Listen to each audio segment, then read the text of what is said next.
नमस्कार दोस्तों, मैं हर्ष आपका फिर से स्वागत करता हूं हमारे YouTube channel HP competitive focus पर। आज हम हिमाचल डोज का एक और पार्ट आपके लिए लेके आए हैं। यहां पे हम बात करेंगे जीके के क्वेश्चंस की, जो कि हिमाचल प्रदेश HPSSC द्वारा कंडक्ट कराए गए एग्ज़ामों से संबंधित है। यहां पर प्रीवियस ईयर एग्ज़ाम के क्वेश्चंस देखने को मिलेंगे और साथ ही आने वाले एग्ज़ाम के लिए आपके लिए ये क्वेश्चन जो हैं वो बहुत ही महत्वपूर्ण होने वाले हैं। तो चलिए शुरू करते हैं हमारी वीडियो। शुरू करने से पहले सब्सक्राइब करें हमारा चैनल और साथ में शेयर करें हमारी वीडियो। देखते हैं हमारा पहला प्रश्न आज का पहला प्रश्न है, which of the following is called a banker's cheque. निम्नलिखित में से किसको बैंकर्स चेक कहते हैं? ऑप्शंस हमारे पास हैं फिक्स्ड डिपॉजिट, पे ऑर्डर, डेबिट कार्ड या फिर डिमांड ड्राफ्ट। तो इसका सही आंसर होगा ऑप्शन डी। ऑप्शन डी जो है डिमांड ड्राफ्ट। डिमांड ड्राफ्ट को क्या बोलते हैं? बैंकर्स चेक बोलते हैं। अगला क्वेश्चन हमारे पास, which body in India does the regulation of insurance sector. भारत में कौन सा निकाय बीमा क्षेत्र पर नियंत्रण करता है? ऑप्शन हमारे पास है IRDA, सेबी, CII या फिर RBI। तो इसका सही आंसर होगा option A, IRDA। Option A यहाँ पे करेक्ट हो जाएगा। अगला प्रश्न है, in our constitution the term budget is under. हमारे संविधान में बजट पद किसके अंतर्गत आता है? ऑप्शंस हमारे पास हैं आर्टिकल 112, आर्टिकल 72, शेड्यूल 5 या फिर नो वेयर यूज्ड। तो इसका सही आंसर होगा ऑप्शन डी। ऑप्शन डी, ये कहीं भी प्रयुक्त नहीं हुआ है। लेकिन बजट जो है वो हमारा, उसको हम बोलते हैं financial report, annual financial report. Annual financial report, उसके रूप में हमारा बजट जो है वो पेश किया जाता है संसद में, और ये आर्टिकल नंबर 112 के अकॉर्डिंग होता है। तो ध्यान में बात रखनी है कि बजट नाम का शब्द हमारे संविधान में कहीं पर भी नहीं है। उसके स्थान पर हम यूज़ करते हैं वर्ड एनुअल फाइनेंशियल रिपोर्ट, जो कि आर्टिकल नंबर 112 में आता है। नेक्स्ट क्वेश्चन हमारे पास, human development report for each year at global level is published by. किसके द्वारा वैश्विक स्तर पर मानव विकास रिपोर्ट प्रतिवर्ष प्रकाशित होती है? ऑप्शंस हमारे पास हैं IMF, विश्व बैंक, WTO या फिर UNDP। तो इसका सही आंसर होगा हमारे पास option D. Option D, UNDP, United Nation development programme. Next question हमारे पास, corporation tax is imposed bye.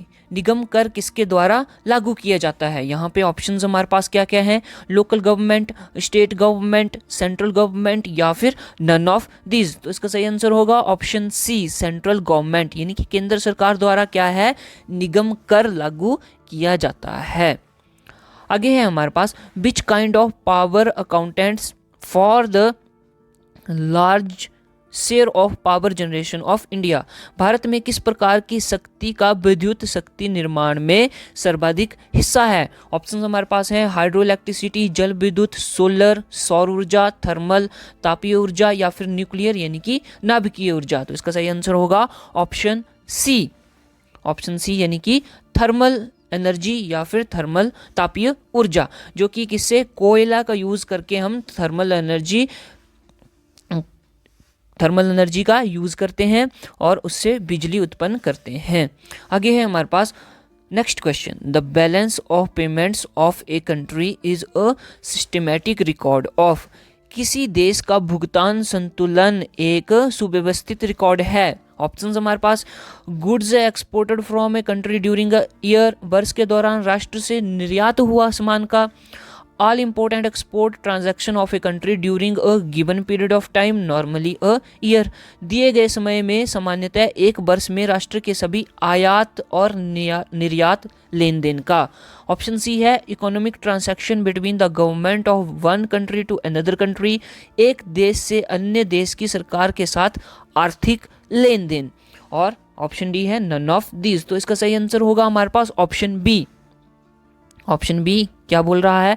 All import and export transaction of A countries, यानी एक कंट्री क्या करती है? ट्रांजैक्शन करती है, पेमेंट करती है सभी आयात का या निर्यात का, या ये दोनों एक समय में, गिवन टाइम ऑफ पीरियड। तो उसको हम बोलेंगे बैलेंस ऑफ पेमेंट।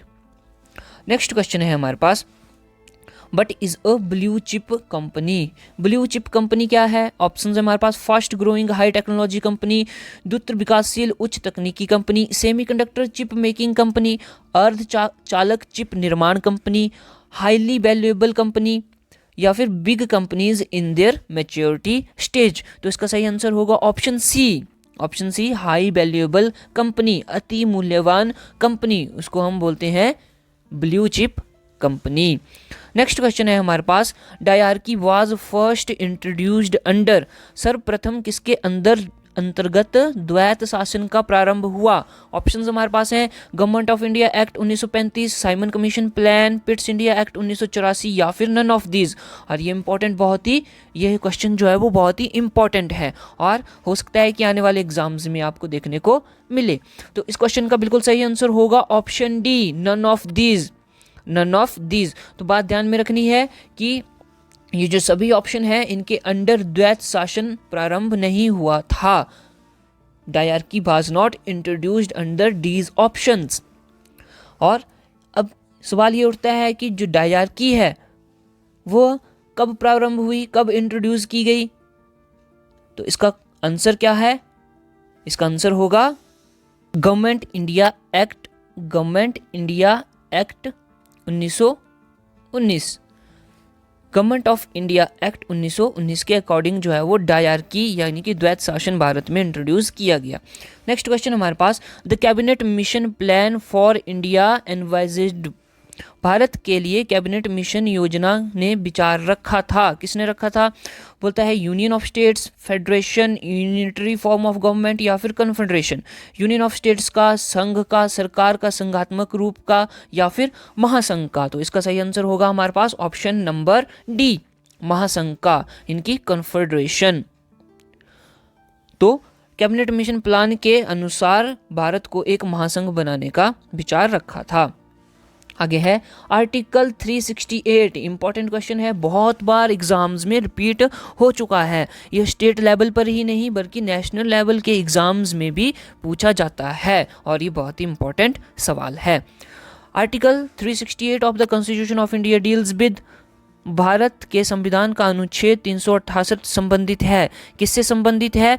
यह पावर देता है पार्लियामेंट को कि वह कॉन्स्टिट्यूशन में अमेंडमेंट कर सकते हैं, संशोधन कर सकते हैं। तो ऑप्शन डी यहाँ पे बिल्कुल सही आंसर हो जाएगा। Option D is correct answer. Bharat में भारतीय संसद की संविधान में संशोधन की शक्तियाँ।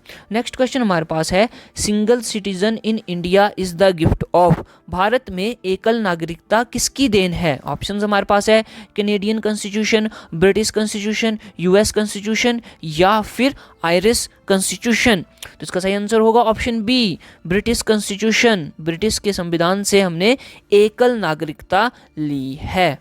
नेक्स्ट क्वेश्चन है हमारे पास, सोशलिज्म। सोशलिज्म रेफर्स टू, समाजवाद से संदर्भ है, removal of peasantry from administration, liquidation of bourgeoisie, state control economy, या फिर नन ऑफ दीज। हिंदी में बोल रहा है प्रशासन से कृषक वर्ग को दूर करना। आगे है बुजुर्गा वर्ग का परिसमापन, राज्य नियंत्रण अर्थव्यवस्था, या फिर इनमें से कोई नहीं। तो इसका आंसर होगा option C, state controlled economy, यानी कि राज्य द्वारा नियंत्रित अर्थव्यवस्था को समाजवाद कहा जाता है। नेक्स्ट है, the constitution of India describes India as, Bharat का संविधान भारत को दर्शाता है किस रूप में? बोलता है यूनियन ऑफ स्टेट्स, राज्यों का संघ, भारतवर्ष और फेडरेशन, फेडरल नेशन, एक संघीय राष्ट्र, या फिर नन ऑफ दीज। तो इसका सही आंसर हमारे पास होगा option A, union of states, राज्यों का संघ। तो जो भारत की डेफिनेशन है, भारत की परिभाषा है आर्टिकल 1 के अनुसार, शेड्यूल 1 के अनुसार, वो बोलता है कि भारत अथवा इंडिया राज्यों का संघ है। नेक्स्ट है आधार इज ए प्रोग्राम, आधार एक कार्यक्रम है। ऑप्शंस हैं to help senior citizens, to provide identity to Indian resident, to train people for social defence, या फिर नन ऑफ दिस। तो इसका सही आंसर होगा हमारे पास option B, to provide identity to India residents, भारतीय निवासियों को पहचान प्रदान करने का काम करता है आधार कार्ड, और यही सही आंसर होगा। नेक्स्ट क्वेश्चन है, freedom of the press in India is, भारत में प्रेस की स्वतंत्रता है। ऑप्शन है हमारे पास, implied in the right of freedom of expression, specifically provided in the constitution, applicable to the people under the law of parliament, या फिर नन ऑफ दीज। तो इसका सही आंसर हमारे पास होगा ऑप्शन ए। ऑप्शन ए क्या बोलता है, implied in the right of freedom of expression, अभिव्यक्ति की स्वतंत्रता के अधिकार में निहित है। और यह कौन सा आर्टिकल है, हमारे पास आर्टिकल नंबर 19 में आता है। नेक्स्ट क्वेश्चन है हमारे पास, right to vote in India is a, भारत में मत देने का अधिकार है, एक क्या है, कॉन्स्टिट्यूशनल राइट है, फंडामेंटल राइट है, नेचुरल राइट है, या फिर लीगल राइट है। तो इसका सही आंसर होगा हमारे पास option number A. Option number A, right to vote is a constitutional right, यानी कि कॉन्स्टिट्यूशन में बोला गया है कि हर एक नागरिक को जिसकी आयु 18 वर्ष से ऊपर है उसको वोट देने का अधिकार है। नेक्स्ट क्वेश्चन हमारे पास है, RTI act aims at to, RTI अधिनियम का उद्देश्य है, तो राइट टू इंफॉर्मेशन जो एक्ट है उसका उद्देश्य हमें बताना है। ऑप्शंस हमारे पास है, सार्वजनिक प्राधिकरणों से सूचना तक पहुंच सुनिश्चित करना, सार्वजनिक स्थानों पर सरकार द्वारा सूचना प्रदान करना, सूचना प्राप्त व्यक्ति द्वारा आम जनता को सूचना प्राप्त प्रदान करना, या फिर इनमें से कोई नहीं। तो इसका बिल्कुल सही आंसर होगा ऑप्शन ए। ऑप्शन ए, सार्वजनिक प्राधिकरणों से सूचना तक पहुंच सुनिश्चित करना, square access to information from public authorities। Next question है हमारे पास, fundamental duties do not enjoy any, मौलिक कर्तव्य कोई भी डैश प्राप्त नहीं करते हैं, क्या? ऑप्शन है social sanctions, moral sanctions, political sanction, या फिर लीगल सैंक्शंस। तो इसका सही आंसर होगा ऑप्शन डी, लीगल सैंक्शंस, विधिक स्वीकृति। इनकी जो हमारी फंडामेंटल ड्यूटीज है वो हमारे क्या है, कर्तव्य हैं, और इनको हम पर फोर्स नहीं किया जा सकता है, यानी कि कानून के अनुसार हम पर इनको नहीं थोपा जा सकता है। यह एक नागरिक की जो कर्तव्य है वो होता है कि वो अपना काम ढंग से करे। नेक्स्ट है, a uniform civil code mention in the DPSP of state policy ensures, राज्य के नीति निर्देशक सिद्धांतों में वर्णित समान नागरिक संहिता सुनिश्चित करती है, क्या सुनिश्चित करती है? ऑप्शंस है national security, national integration, economic equality, या फिर नन ऑफ दीज। तो इसका सही आंसर होगा ऑप्शन बी, नेशनल इंटीग्रिटी, राष्ट्रीय एकता, इनकी सभी को समान क्या है समझा जाए, तो वो क्या है, एक राष्ट्रीय एकता को प्रदर्शित करता है। अब बात ये है कि ये जो यूनिफॉर्म सिविल कोड है इसका आर्टिकल क्या होता है हमारे कॉन्स्टिट्यूशन में।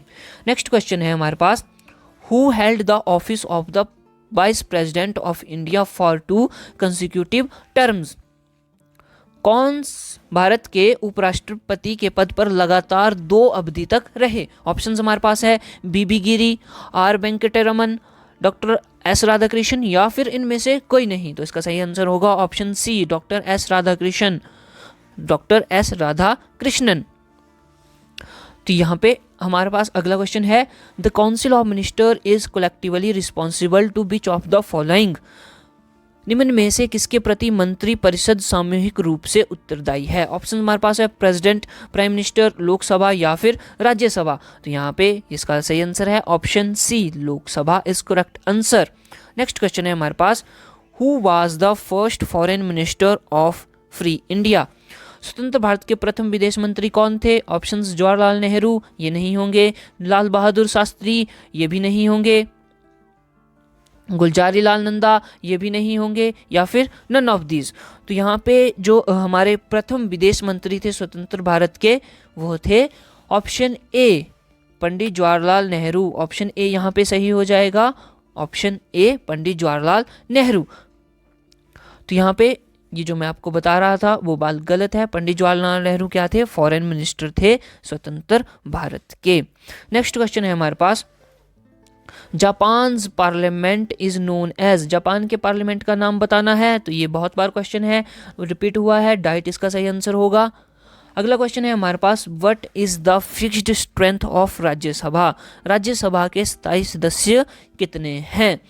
तो यहाँ पे हमें पता है राज्यसभा के सदस्य कितने हैं, ऑप्शन देखेंगे 220, 230, 240, 250। तो सही आंसर है ऑप्शन डी, ऑप्शन डी 250 या फिर 250। नेक्स्ट है, the first female speaker of Lok Sabha is, ये आपको सभी को पता ही होगा। ऑप्शन देखेंगे मीरा कुमार, उसके बाद है विजय लक्ष्मी पंडित, उसके बाद है सुचेता कृपलानी और फिर नन ऑफ दीज। तो इसका सही आंसर है हमारे पास मीरा कुमार। मीरा कुमार जो है वो पहली महिला स्पीकर थी लोकसभा की। आगे है हमारे पास next question, union budget is always presented first in. केंद्रीय बजट हमेशा सर्वप्रथम प्रस्तुत किया जाता है कहाँ पे? ऑप्शंस हमारे पास है Lok Sabha, Rajya Sabha, joint session of the parliament या फिर नन ऑफ अबव। तो इसका सही आंसर होगा ऑप्शन ए, लोकसभा में। तो ये बात ध्यान में रखनी है, लोकसभा में सबसे पहले केंद्रीय बजट प्रस्तुत किया जाता है। और ये किसके द्वारा प्रस्तुत किया जाता है? ये प्रस्तुत किया जाता है फाइनेंस मिनिस्टर द्वारा। नेक्स्ट है हमारे पास who presides the joint session of parliament. संसद के संयुक्त सत्र की अध्यक्षता कौन करता है? ये भी रिपीटेड क्वेश्चन है, बहुत बार एग्जाम में पूछा जा चुका है। ऑप्शन हमारे पास president, speaker of Lok Sabha, chairperson of Rajya Sabha या फिर नन ऑफ दीज। तो इसका सही आंसर होगा ऑप्शन बी, ऑप्शन बी यानी कि स्पीकर ऑफ लोकसभा। अब यहीं पे एक और प्रश्न आता है कि ये जो ज्वाइंट सेशन है इसको बुलाता कौन है? बुलाता कौन है? Who called joint session?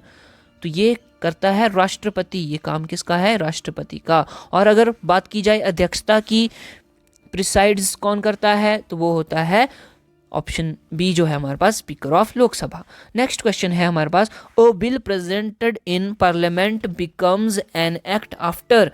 संसद में प्रस्तुत एक विधेयक कानून बन जाता है। कब बन जाता है? हम सभी को पता है कि जब उस राष्ट्रपति के हस्ताक्षर उस पर हो जाते हैं। ऑप्शन बी यहाँ पे सही होगा, the president has given his assent, यानी कि जो हमारे पास प्रेसिडेंट है वो उसको स्वीकृति दे देता है, तब वो एक एक्ट बन जाता है।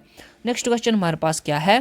बोलता है which one of the following is the largest committee of the parliament. Options हमारे पास हैं कमेटी ऑन एस्टिमेट्स, प्राक्कलन समिति, कमेटी ऑन पिटिशंस, याचिका समिति, कमेटी ऑन पब्लिक अकाउंट्स, लोक लेखा समिति या फिर कमेटी ऑन पब्लिक अंडरटेकिंग्स, लोक उपक्रम समिति। तो इसका सही आंसर होगा हमारे पास ऑप्शन ए, प्राक्कलन समिति या फिर committee on estimates is correct answer. Next question है हमारे पास, the Supreme Court of India enjoys. भारत के सर्वोच्च न्यायालय को प्राप्त है, क्या प्राप्त है? Original judiciary, advisory judiciary, appellate judiciary, original appellate and advisory judiciary. तो इसका सही आंसर होगा option D, option D, original appellate and advisory judiciary, मौलिक, अपीली और परमादर्शी क्षेत्राधिकार। आगे है who can appoint a district जज। डिस्ट्रिक्ट जज की नियुक्ति कौन कर सकता है? ऑप्शंस है governor in consultation with high court, governor alone, governor in consultation with the public service commission या फिर नन ऑफ दीज। तो इसका सही आंसर होगा हमारे पास option number A, option number A जो कि है governor in consultants with the high court, उच्च न्यायालय से परामर्श करके राज्यपाल। नेक्स्ट है हमारे पास the chief minister is appointed by. मुख्यमंत्री किसके द्वारा नियुक्त होता है? तो ये हम सभी को पता होगा और इसका सही आंसर है ऑप्शन बी, यानी कि गवर्नर, राज्यपाल द्वारा। अगला प्रश्न है when was the Panchayati Raj system introduced in India. Panchayati Raj व्यवस्था भारत में कब लागू करी गई? तो ये सबसे पहली बार कब लागू करी गई थी? ऑप्शन है हमारे पास 1959, 1965, 1952 या फिर इनमें से कोई नहीं। तो इसका सही आंसर होगा ऑप्शन नंबर ए, 1959। तो सबसे पहले ये जो बात है 2 अक्टूबर 1959 की है और राजस्थान का जो एक जिला है, राजस्थान का एक जिला जिसका नाम है नागौर, वहाँ पर सबसे पहले पंचायती राज की व्यवस्था करी गई थी। नेक्स्ट क्वेश्चन है हमारे पास द कंकरेंट लिस्ट कंटेन। समवर्ती सूची में समाविष्ट हैं कितने विषय हैं? ऑप्शंस हमारे पास है यहाँ पे 52, 40, 42 या फिर इनमें से कोई नहीं। तो सबसे यहाँ पे आंसर होगा हमारे पास 52, यानी कि 52 सब्जेक्ट्स कंकरेंट लिस्ट में हैं। नेक्स्ट क्वेश्चन है who advise the government of India on legal matters. विधिक मामलों में भारत सरकार को कौन परामर्श देता है?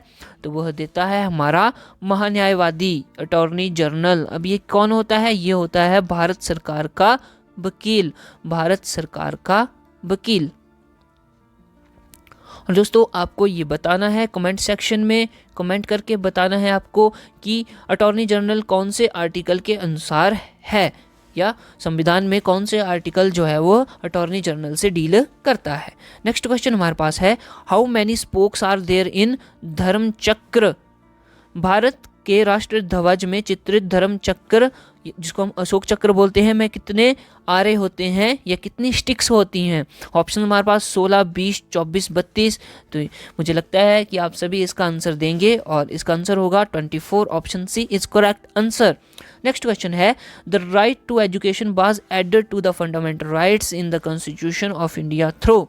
जो राइट टू एजुकेशन है, जिसको RTE बोलते हैं, वो कौन सी अमेंडमेंट के अनुसार हमारे कॉन्स्टिट्यूशन में ऐड किया as a fundamental right. Options हैं हमारे पास, constitutional amendment 97th, 87th, 86th या फिर नन ऑफ दीज। तो इसका सही आंसर होगा 86th कॉन्स्टिट्यूशनल अमेंडमेंट एक्ट 2002, संविधान अधिनियम 2002 के द्वारा। नेक्स्ट क्वेश्चन हमारे पास है, the largest ecosystem of the earth is. पृथ्वी का सबसे बड़ा पारिस्थितिक तंत्र है, कौन सा है? हाइड्रोस्फीयर, बायोस्फीयर, लिथोस्फीयर या फिर बायोम। तो इसका सही आंसर होगा हमारे पास ऑप्शन ए, हाइड्रोस्फीयर, जलमंडल। तो सबसे बड़ा पारिस्थितिक तंत्र है जल मंडल। नेक्स्ट है, वन महोत्सव इज एसोसिएटेड विद। वन महोत्सव किससे संबंधित है? ऑप्शंस है, protection of plants, increase in crop, planting trees या फिर कटिंग ट्रीज। तो इसका सही आंसर होगा ऑप्शन सी, प्लांटिंग ट्रीज, वृक्षारोपण से। अगला प्रश्न हमारे पास है, बर्मी कंपोस्ट इज एन। बर्मी कंपोस्ट है, ये तो हमें पता है, एक प्रकार की खाद है, ठीक है, पर कौन सी है? Synthetic fertiliser, organic fertiliser, toxic substance या फिर नन ऑफ दीज। ऑप्शंस हैं हिंदी में, संश्लेषित उर्वरक, कार्बनिक उर्वरक, विषाक्त पदार्थ या फिर इनमें से कोई नहीं। तो यहाँ पे हमारे पास सही आंसर होगा ऑप्शन बी, ऑर्गेनिक फर्टिलाइजर, यानी कि कार्बनिक उर्वरक। इसको हम नेचुरल फर्टिलाइजर भी बोलते हैं, यानी कि प्राकृतिक खाद। तो दोस्तों, ये था हमारा आज का वीडियो। उम्मीद करता हूँ कि आपको यहाँ से बहुत सारी जानकारी प्राप्त हुई होगी, जो कि आपके आने वाले एग्जाम में महत्वपूर्ण रहेगी। दोस्तों, सब्सक्राइब करें हमारा यूट्यूब चैनल और साथ में शेयर करें हमारी वीडियो। तो दोस्तों, ये था हमारा हिमाचल डोज का एक और पार्ट। इसी तरह की वीडियो हम आपके लिए लेके आते रहेंगे। जुड़े रहें हमारे साथ, मिलते हैं नेक्स्ट वीडियो में। तब तक के लिए टेक केयर।